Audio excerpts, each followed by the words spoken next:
함께 읽은 골로새서 우리 3장 우리 18절과 19절 말씀을 가지고 피차 괴롭게 하지 말라. 오늘 이와 같은 제목으로 함께 은혜를 나누고자 합니다. 한번 따라해 볼까요? 피차 괴롭게 하지 말라. 켄 샌데라고 하는 미국의 피스메이커 사역을 하시는 아주 유명한 목사님이 계시죠.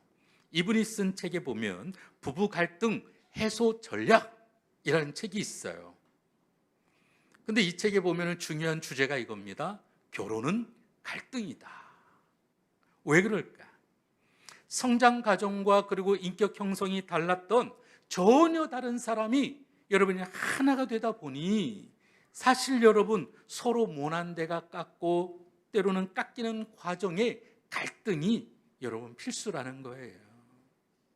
물론 처음에 결혼할 때만 해도 그저 콩깍지가 씌워져 가지고 이쁘고 멋진 것만 바라보다가 다음날 여러분은 치약을 위에서 짰니 밑에서 밀었니 너는 어쨌니 저쨌니 양말은 뒤집어 넣니 왜 저기 했니 이랬니 저랬니. 여러분 당연히 다르죠. 눈에 보이는 것만이 아니라 삶의 현장은 다르거든요. 그래서 오늘 우리가 서로 간에 살아가는 모든 것이 갈등이다라고 표현하고 있습니다. 그런데 우리 믿는 우리 크리스찬들의 갈등 해소는 어떨까요? 놀라운 것은 우리도 별반 세상 사람들과 다르지 않다라는 데 있습니다. 짜증나는데 열받는데 무슨 크리스찬이고 어디고 이런 게 어딨어. 목사도 짜증나면 짜증날 일 있겠어요? 없겠어요? 열받는 일 있겠어요? 없겠어요? 있죠. 여기 사거리만 나가도 짜증나는데 아니 요 며칠 동안 못 보던 외제차 한 대가 꼭 맨날 같은 시간에 꼭 맞부딪혀요. 아마 저기 업체 사장님이 차를 비싼 외제차로 바꾸셨어요. 근데 이 차가 내가 먼저 왔는데도 슬금슬금 앞으로 나오네요. 이게 신호 위반 한번 신호 바뀌면 여러분 많아야 차 3대 지나갑니다. 거기다가 앞에 버스까지 있으려 치면 이거는 뭐 못 가는 거는 당연하죠. 근데 그 차가 꼭 슬금슬금 기어 나와요. 그러면 나도 그냥 신호가 바뀔 때 그냥 얼른 나가야 되는데 이 차가 그냥 앞에 가다 보니까 제가 못 갈 때가 있어요. 그래도 그 차가 슬금슬금 또 마부딪히면 저도 못 타도 슬금슬금 나갈 때가 있어요. 그러다가 어느 날 이게 신호가 바뀔 때는 쫓아가 봤더니 앞에 신호 또 걸리잖아요. 옆에 대 갖다 쓱 다가섰어요. 이게 한 번이면 제가 그냥 그러려니 했는데 벌써 4번, 5번 똑같은 상황이 발생하니까 창문을 쭉 열었습니다. 손 좀 들었어요. 문 좀 내리세요. 선생님 매일같이 이렇게 서로 마주보고 있어서 참 반갑습니다. 근데 차 바꾸셨나 봐요. 좋은 차라서 이렇게 운전을 그렇게 하십니까? 좀 천천히 질서 좀 지켜주시면 안 될까요? 열나는데 참았어요. 그냥 참으면서 아주 점잖게 타일렀습니다. 그랬더니 그분이 그러더라고. 당신이 누군데? 언제 봤는데? 막 싸우려고 그러더라고요. 아니요, 제가 매일같이 선생님 저 신호등에서 만나는데 어쩌나 이렇게 차가 좋은지 슬금 나가시는 게 너무 좋아 보여서요.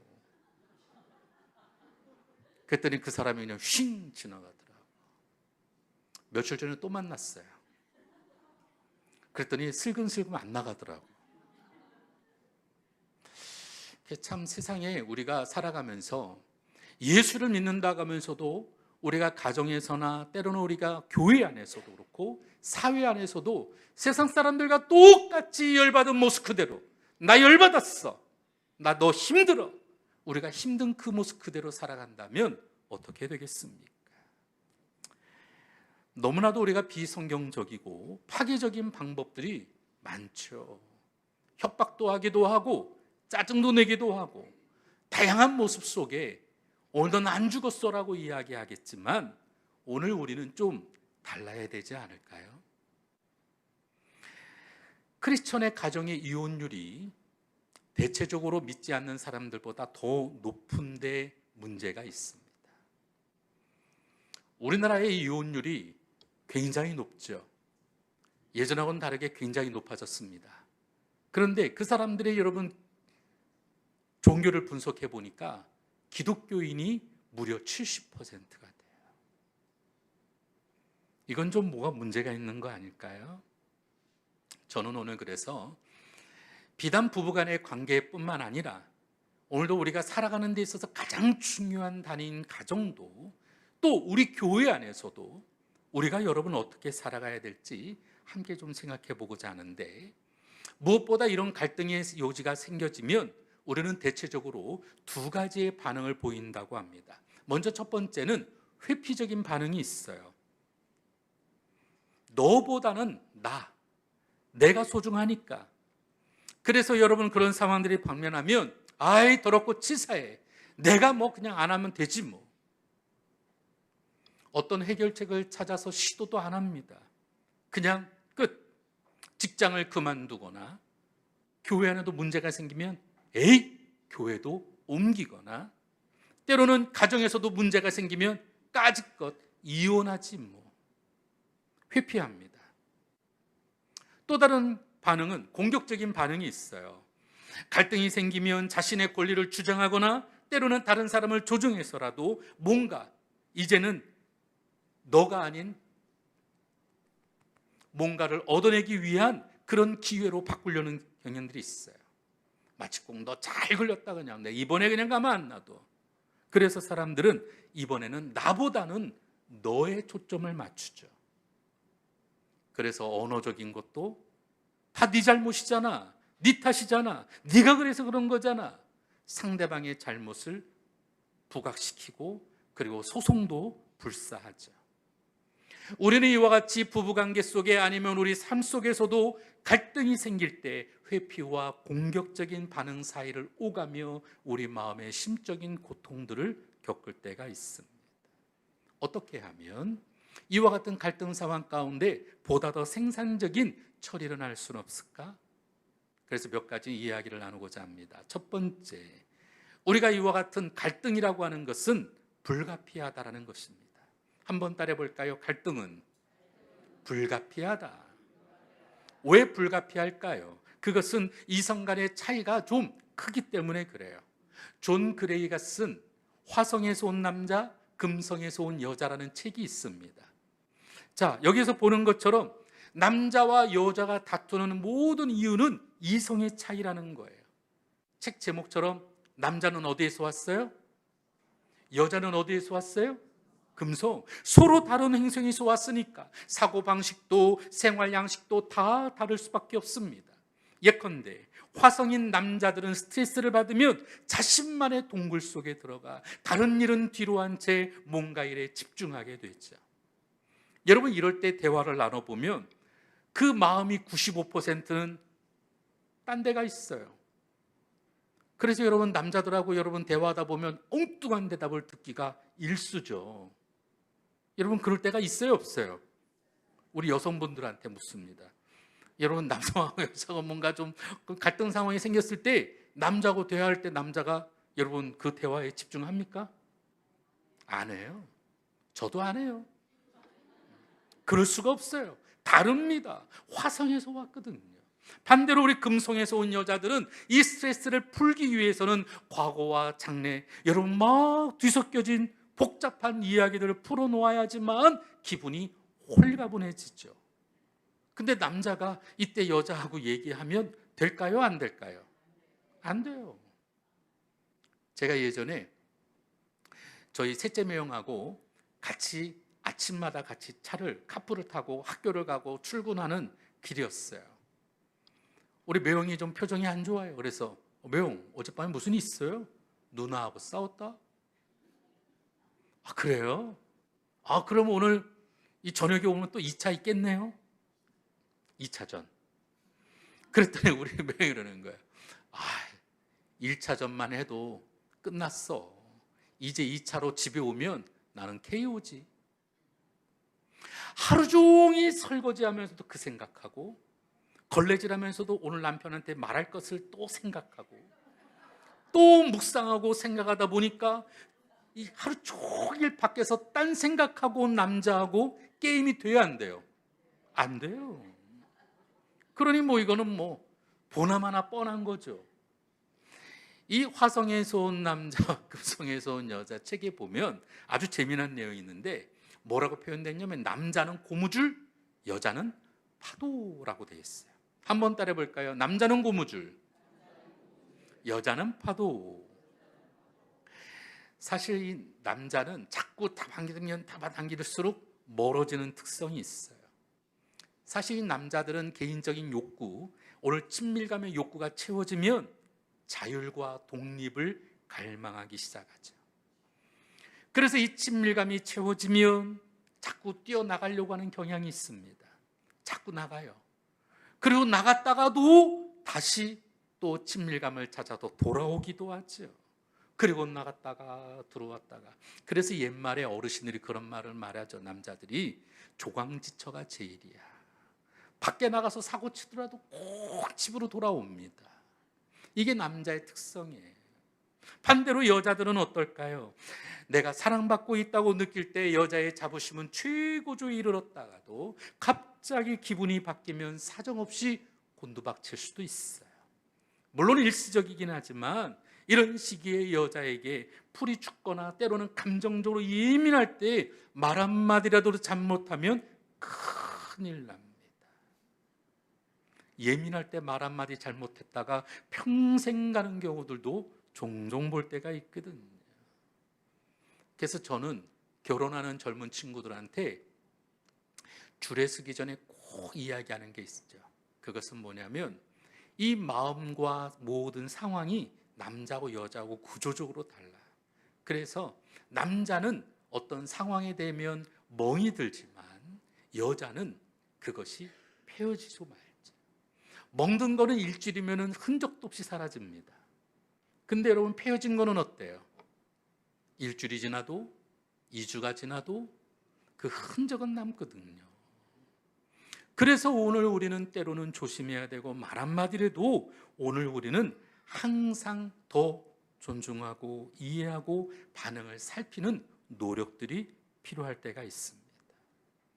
여성들이 스트레스를 풀 때 자신의 이야기를 이야기할 때 털어놓을 때 여러분 남자들은 다른 게 필요 없어요. 그냥 들어주기만 하면 됩니다.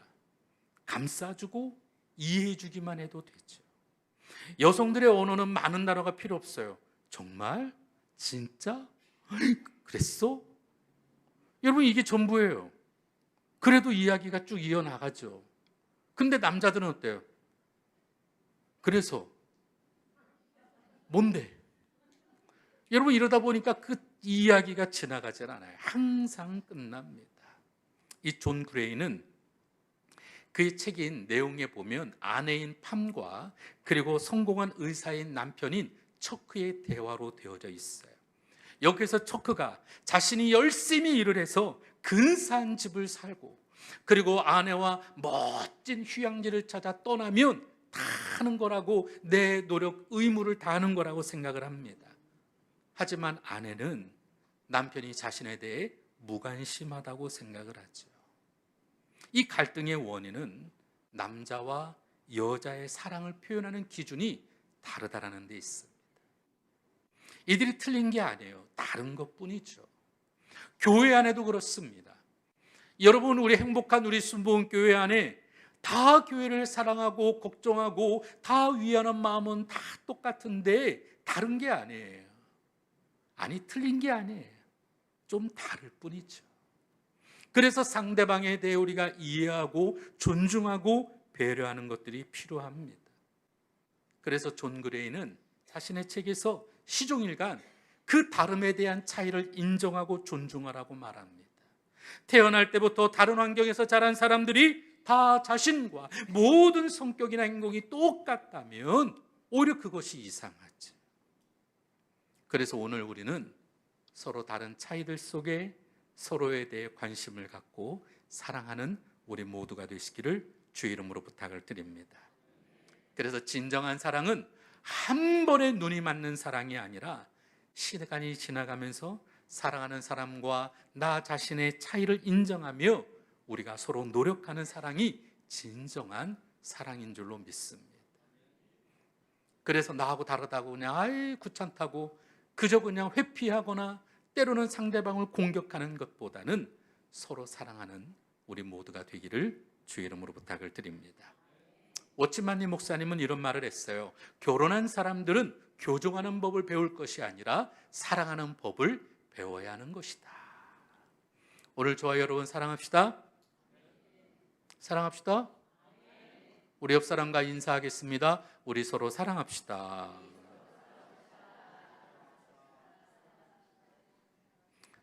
네. 갑자기 갈등 얘기하다가 막 서로 사랑하자고 막 얘기를 하니까 여러분 좋은 분이 계셔서 그랬어요. 자, 두 번째로 우리가 피차 괴롭게 하지 말기 위해서는 우리 삶에 노력이 필요합니다. 한번 따라해 볼까요? 결혼은 노력이다. 우리 믿음의 신앙생활도 노력이 필요하죠. 갈등을 대처할 때 가장 좋은 반응은 여러분 회피하는 것도 공격적인 것도 아닌 평화적인 반응이 필요합니다. 회피적인 반응을 위해서 나나 공격적인 반응을 위해서 너나가 아니라 우리는 우리라고 하는 반응이 필요한 거예요. 김치 법칙이라고 여러분 들어보셨나요? 김치 없이 못 살아 정말 못 살아 여러분 이런 노래도 있더구만요. 근데 여러분 이 김치가 정말 맛을 내기 위해서는 몇 번 죽어야 되는 줄 아세요? 5번 죽어야 된대요. 땅에서 뽑힐 때 한 번 죽고 배추를 갖다 칼로 한 번 벨 때 또 죽고 또 그 죽은 데다가 또 소금까지 뿌려서 죽고 심지어는 마늘과 또 고추와 같은 매운 양념에 버무려질 때 죽고 또 그것을 또 우리 입에 넣고 씹을 때 죽는다고 합니다. 김치도 5번을 죽어야 맛있게 되어지죠. 행복은 어떻겠습니까? 우리가 부부간에 서로 죽고 또는 죽는 과정이 있어야 행복이라고 하는 삶의 맛을 느끼게 되어질 줄로 믿습니다. 행복한 우리 교회 안에도 내가 담임 목사니까 내가 최고야, 내 말만 믿어, 나만 따라와, 이게 아니에요. 우리 어린 아이들이 뛰놀을 때도 우리 아이들의 생각도 존중해주고 서로에 대한 배려와 사랑 가운데서 존중할 때 우리는 더 행복하게 되어질 줄로 믿습니다.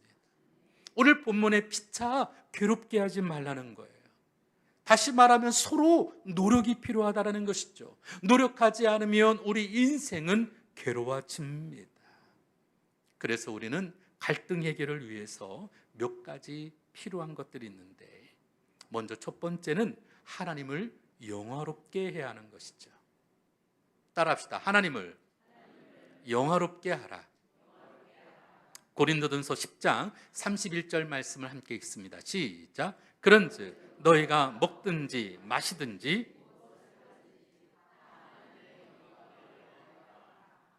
갈등의 상황에서 하나님과의 관계를 기억하는 것 중요하죠. 아니 지금 당장 내가 열받아 뻗치는데 무슨 하나님의 영광이 생각날 겨를이 있을까? 사실 목사인 저도 그렇고 우리 모두 다 그럴 수 있습니다. 열받는 상황이 되면 하나님이 온데간데 없죠. 열받는데. 그래서 우리는 매일매일 습관을 하나님 말씀을 묵상하며 하나님 생각을 더 많이 해야 될 줄로 믿습니다. 안 그래도 감정이 상하는데 하나님이 어디 있겠어요?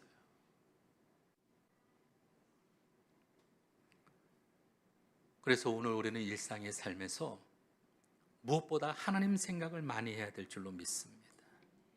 하나님의 영광과 그 십자가의 사랑을 중심에 두면 때로는 내 마음 가운데 어둠의 영이 침범하려고 할 때도 때로는 내 감정이 여러 상황에 휘말리려고 할 때도 우리의 마음을 굳건히 할 수 있게 될 줄로 믿습니다. 아까 처음 서두에 읽어드렸던 켄 산데라고 하는 분이 썼던 책에 보면 갈등 속이 생길 때마다 우리는 한 가지 질문을 매일매일 끊임없이 되던져야 된다는 거예요. 이 상황에서 어떻게 하면 하나님을 기쁘시게 하고 영화롭게 할 수 있을까? 아니 외제차 샀다고 뻐기는 거야? 뭐 이렇게 슬금슬금 기어나와? 짜증나게. 이거 신호도 짧은데 그냥 저 차가 저러고 지나가면 나는 못 갈 것 같은데? 내가 자기도 못 갈 것 같으니까 자기 마음대로 먼저 가도 돼? 세상에 이런 법이 어딨어? 당신 말이야, 운전을 어디서 배웠어? 여러분, 우리가 얼마든지 싸울 수 있어요. 하지만 그때마다 오늘 우리는 하나님의 영광을 바라보고, 그리고 하나님이 기쁘시게 하는 일이 무엇인지를 생각해야 될 줄로 믿습니다. 끊임없이 오늘 우리는 되새기며 우리의 감정을 통제할 수 있기를 주의 이름으로 부탁을 드립니다.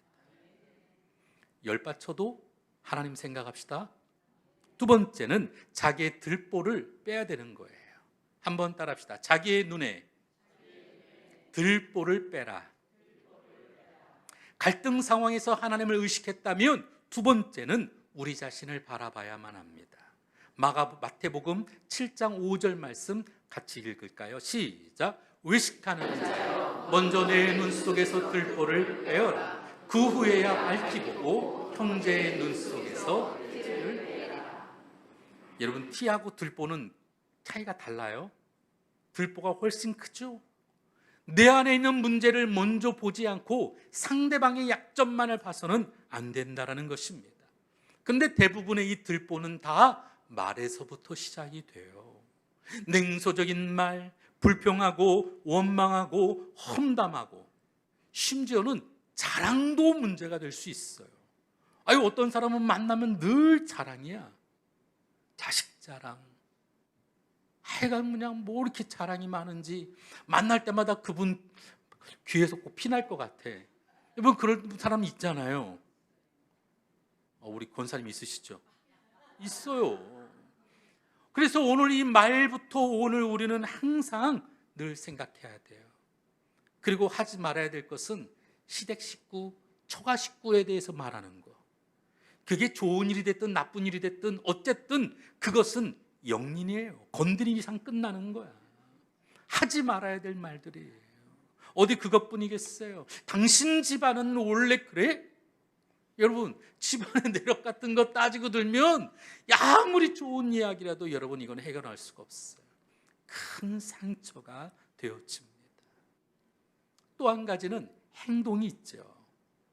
배우자에 대한 의무를 지키지 않고 게으르거나 태만한 모습들 얼마나 있어요. 요즘같이 더운 날 비직비직 땀 흘리는데 그냥 선풍기 앞에서 누워가지고서는 물 가져와, 얼음 왜 안 넣었어, 옥수수 그냥 삶아와, 감자 삶아와, 뭐해와 저녁은 안 됐어.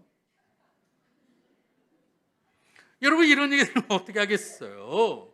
소파에 누워가지고 주문만 해대고 있으니 나는 일하는 사람이야? 당신은 뭔데? 싸울 수밖에 없죠. 태도도 마찬가지입니다.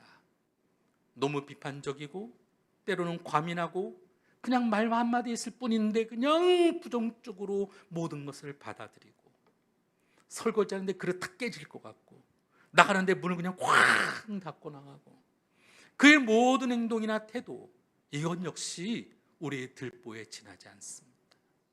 그래서 오늘 우리는 먼저 하나님의 영광을 바라보며 내 자신의 들보를 생각해야 될 줄로 믿습니다. 그리고 나서 우리 세 번째, 우리는 먼저 사과해야만 합니다.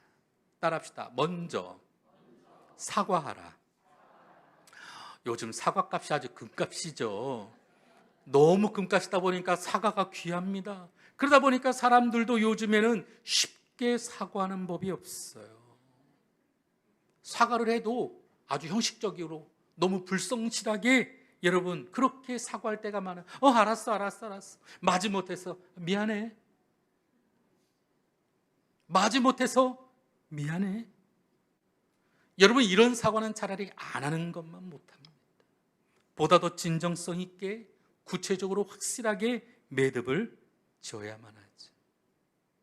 내가 잘못했어. 내가 이 아이를 끝까지 들어봤어야 되는데 그러지 못해서 미안해. 근데 여기다가 또 한 가지 조건부를 붙이는 사람이 있어요. 미안해.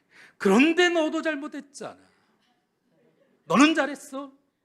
여러분, 이런 사람들 얼마나 많은지 몰라요. 말끝마다 미안하다고 하는데 꼭 조건이 붙습니다. 하지만 여러분, 우리는 먼저 진실되게 사과하는 것이 필요합니다. 당신이 그렇게 화가 난 이유, 아까 내가 한 말 때문에 그렇지, 미안해. 내가 너무 무신경했어. 앞으로는 조심할게. 여러분, 우리가 진정성 있게 얘기해야 됩니다. 교회에서 사람들 많은 데서 당신 기분 나쁘게 해서 미안해. 당신은 늘 내 기분 편하게 해주려고 배려하는데 나는 신경도 못 썼어. 미안해. 다시는 그렇게 하지 않을게. 많이 속상했다면 마음 풀어. 미안해. 오늘 우리는 이와 같이 조금 더 진실되게 주님 앞에 나아가듯 상대방에 대해서도 배려하고 또는 그렇게 진정성 있게 사과할 수 있기를 부탁을 드립니다. 나는 죽어도 용서 못해. 여러분, 어느 누가 그럴 수 있겠어요? 우리도 다 용서받은 사람들인데. 자, 네 번째로 우리는 과장법을 피해야만 합니다. 이 과장할 때마다 꼭 쓰는 말들이 있어요. 당신은 항상, 당신은 한 번도, 매번, 당신은 어떻게 늘 항상 그래? 매번 그랬어. 오늘 우리는 항상 이렇게 별것 아닌 것도 항상 포장하지만 더 과장하듯 이야기할 때가 많습니다. 이러면 싸움이 더 커지고 연장되어지고, 그래서 우리는 단어 하나도 더 선택해서 우리의 말도 조심해야 될 줄로 믿습니다. 뿐만 아니라 다섯 번째, 우리는 다시 용서해야만 합니다. 하나님께 용서받은 것을 기억하고 우리도 용서해야 돼요. 용서에는 마치 우리가 용사처럼, 오늘 우리가 여러분 꼭 싸움할 때마다 내가 꼭 이겨야지, 무슨 부부관계 이겨서 뭐가 그렇게 좋은 게 있다고요. 사랑할 때 그렇게 죽고 없사고 못 살던 사람이 꼭 이겨야지만 되는 법이 어디 있어요. 근데 옛날에는 그랬잖아요. 처음부터 기 잘 잡아야 돼. 처음에 그냥 딱 기선제압을 못하면 나중에 질질 끌려간다? 아니에요. 용서가 필요합니다.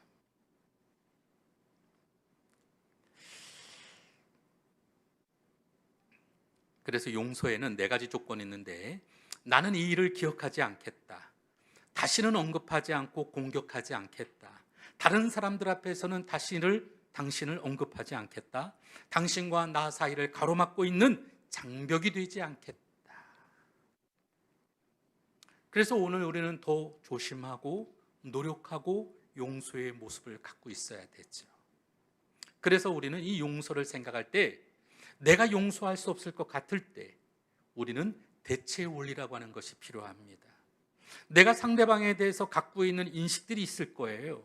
이 인식을 바꿔야만 우리는 용서가 가능합니다. 나는 죽어도 용서 못할 것 같은 저 사람, 너무나도 믿고 너무나도 몸소리치게, 여러분 그런 사람도 있잖아요. 없으세요? 다들 성인 군자처럼 여기도 계신가요? 저는 그런 사람이 있어요. 옛날에 있었어요. 나 멱살 잡았던 사람. 엘리베이터 앞에서 목사님 죄송해요. 그래서 멱살 잡아. 뭐 교회가 막 서로 싸우는데, 예전에 담임 목사님 그 인사 때문에 교회가 두 쪽이 나가지고 막 서로 막 싸우는 거예요.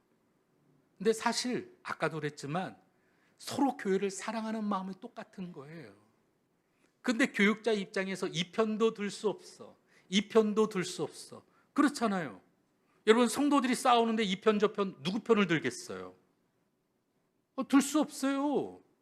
그저 기도밖에 할 수 없어요. 그랬더니 내 편 안 들어준다고 여기 있는 권사님이 엘리베이터 타고 내려가는데 막 멱살 붉고 끌어내더라고. 그래서 저는 그 사람을 지금도 만나면 막 사실 몸서리 쳐주죠. 그런데 결혼식 갔더니 그분이 목사님 하고 반갑다고 와가지고 인사하더라고. 나 뒷걸음 쳤잖아요. 근데 얼마 전에 또 만났어요. 또 만났네. 근데 그때는 제가 뒷걸음 치지 않았습니다. 과거에 그분과 좋았던 기억을 떠올렸어요. 그분이 내 멱살 잡은 것을 생각하면 뒷걸음 치겠지만, 그래도 그분이 잘 섬겨주고 그렇게 열심히 봉사하고 헌신하는 모습을 생각하니까 뒷걸음질이 아니라 한 걸음을 더 다가게 되더라고요. 그래서 우리는 생각해야만 합니다. 자꾸 그 깊은 상처가 내 뇌에 떠오를 때마다, 트라우마같이 내 안에 몸서림쳐질 때마다 우리는 보다 더 긍정적인 생각으로 대처해야만 합니다. 상대방이 잘했을 때, 상대방이 희생적이고 헌신적이었던 때들을 떠올려야 될 줄로 믿습니다. 어제 우리 아내하고 교회에서 청소하고 마트를 좀 갔어요. 우유를 비롯해서 그냥 몇 개 좀 사려고 마트를 갔는데, 이 마트에 그냥 막 저희는 큰 카트에 우유 2개 그리고 바나나 1송이 몇 개 안 담겼는데, 우리는 그냥 목적이 있었으니까. 근데 어느 부부가 카트에 가득 담겨져 있어요. 그런데 갑자기 남자가 여자한테 혼나고 있는 거야. 남자가 세제를 하나 있잖아요. 이렇게 물 담겨져 있는 그거를 갖다가 담았더니 아내가 왜 이걸 담았냐고, 그냥 집에 가득가득 마른 게 세제인데 당신은 청소도 안 하면서 무슨 세제만 그렇게 갖다 놓냐고 막 뭐라고 하는 거예요. 그랬더니 제가 그랬어요. 아우, 이 싸움은 참 남자가 졌네. 그랬더니 우리 아내가 그래. 싸움은 무슨 싸움? 이것은 서로 의견 조정 중이야. 우리는 마치 꼭 전투하듯이 사람들을 만나려고 할 때가 있어요. 부부 간에도 그래요. 부모와 자식 간에도 그렇습니다. 교회 안에도 그래요.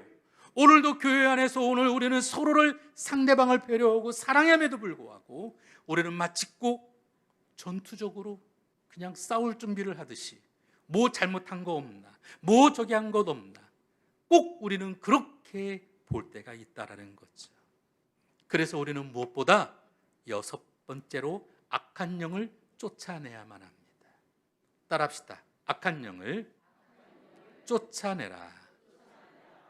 우리가 지난 2주간 동안 통해서 아말렉의 상태를 보았습니다. 우리가 살아가는 모든 것들은 영적인 전쟁이 가운데 있지요. 그 가운데 오늘 우리는 무엇보다 마음 뺏기는 일이 없어야 될 줄로 믿습니다. 마귀는 여러분 무엇보다 여러분 갈라놓는 것이 주특기입니다.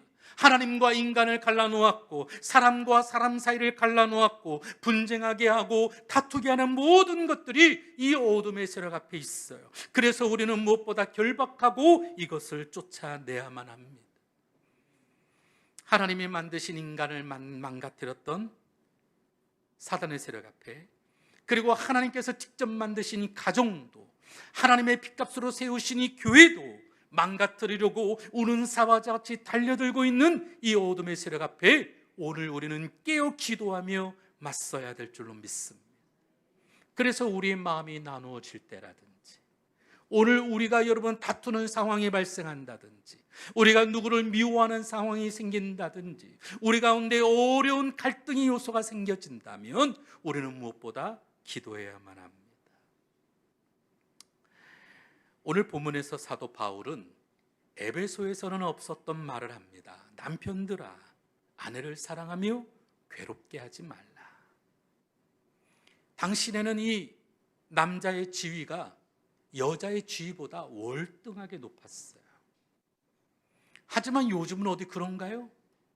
아까 제가 마트에서 맡았던 그 부부처럼 요새는 여자의 말이 더 세죠. 저도 물건 살 때마다 아내한테 물어봅니다. 이거 살까? 어제도 마트 갔더니 어떤 사람이 우유를 카트에 하나 가득 담더라고요. 도대체 이게 우유가 얼마나 맛있길래. 보니까 제가 사려고 보니까 없어. 1280원 하나에. 싸죠? 그러니까 다 산 거예요. 그 사람이 싹 갖고 나갔더니 이제는 보니까 어떤 사람이, 그 마트에 일하는 사람이 박스로 새 거를 갖다 오더라고. 그래서 더 새 거를 샀어요, 우유를. 근데 물론 이 자그마한 거지만 때로는 우리가 물어봐야 되잖아요. 필요한지 아닌지. 우리가 교회에서 어떤 의사결정을 할 때도 저는 우리 장로회장님이나 운영위원을 통해서 물어봅니다. 할지 말을지. 제가 담임 목사라고 독단적으로 한 거는 하나도 없어요. 우리 교회 안에 무슨 결정할 일이 있으면 장로님들하고 상의하죠. 근데 여러분, 그런 상황들, 우리 교회가 건강한 교회가 되기 위해 노력해야 합니다. 당연히 그래야 되죠. 우리는 항상 주 안에서 서로 힘써 기도하며 믿음으로 나가야 될 줄로 믿습니다. 요즘은 여자의 지위가 만만치 않아서 사실은 피차 괴롭게 할 수도 있겠지만 더 노력 아닌 노력들이 필요하지. 세계적인 탑 클래스에 있는 기업인들을 자문하고 교육하는 스티븐 코비 리더십 센터가 있습니다. 여러분, 성공하는 사람들의 7가지 습관이라는 책 여러분 들어보신 적 있죠? 그래서 성공하는 많은 기업인 CEO들을 조사하는 이 센터에서 미국의 이혼율이 50%가 넘어요. 그런데 이런 가정 붕괴 현상이 심한 가운데서도 미국을 대표하는 탑 CEO들 50명 중에 43명은 건강하고 행복한 가정 생활을 하고 있다는 거예요. 이들이 한결같이 성공했던 그 모든 것들은 바로 가정에서부터 안정이 되니까 성공 가능하다는 것이죠. 우리 신앙도 마찬가지입니다. 우리 가정이 평안하고 우리 부부의 관계가, 우리 자녀와의 관계가, 우리가 서로 안에 믿음의 교우들과의 관계가 행복해야 우리는 모든 일에 성공할 수 있게 되어질 줄로 믿습니다. 우리가 갈등하고 우리가 또 문제가 생길 때마다 회피하거나 공격하는 것이 아니라 평화적이고, 그리고 믿음의 선한 방식들로 노력하면서 행복한 가정, 행복한 성공적인 믿음의 생활을 할 수 있기를 주 이름으로 축원을 드립니다. 기도하겠습니다.